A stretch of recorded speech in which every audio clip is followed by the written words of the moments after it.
we shall start the hearing by listening to those persons who registered with the Office of the Board of Trustees pursuant to the public announcement sent 1 month ago, and those who indicated they'd like to make formal presentations. Good morning, President Kowal. The floor is yours.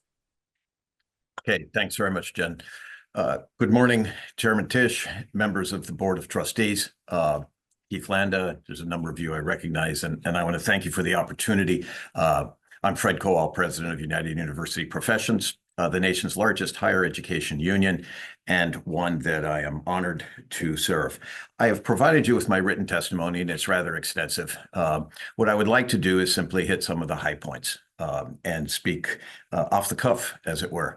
First and foremost, I think, as we all are fully cognizant, the election last week has brought about a great deal of emotional response amongst our members and in society at large. For those of us committed, as I believe we all are, to improving our society and the world in which we live, it is stunning that the American people have made the choice that they have. For those of us in higher education, I prefer to look upon the situation as a fantastic opportunity for us to now prove our worth to the society that at present seems to have lost confidence in what we do in higher education. Just an article yesterday in the New York Times, but previously a series of pieces in Inside Higher Ed. First talking about what President Trump, I hesitate to use that term, but it is what it is, President Trump intends to do with regard to higher education or education in general.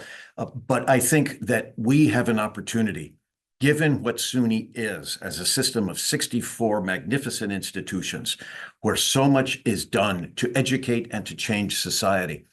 Here's an opportunity for us to do two major tasks. First and foremost, to improve the status of those with whom we share in our communities, to open the doors to SUNY like never before. I feel very strongly that this is the time to demand that the state make the investment necessary so that SUNY becomes cost-free to everyone who wishes to attend a SUNY institution.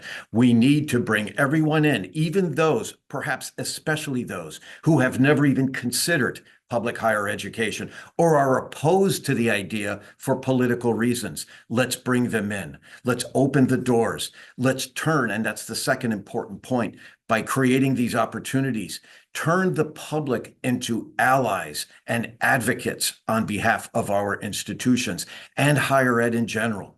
The second and relevant area to this is the work that we do in healthcare. There's no question that the president and Congress, if it's controlled by the Republicans, intend to go after the Affordable Care Act and Medicaid. New York State has magnificent healthcare. For a great percentage of the population, it is cost-free or covered via insurance. At this time, we need to expand both healthcare and education that SUNY provides. We must stop any conversation about further downsizing or changing the nature of downstate, or for that matter, upstate.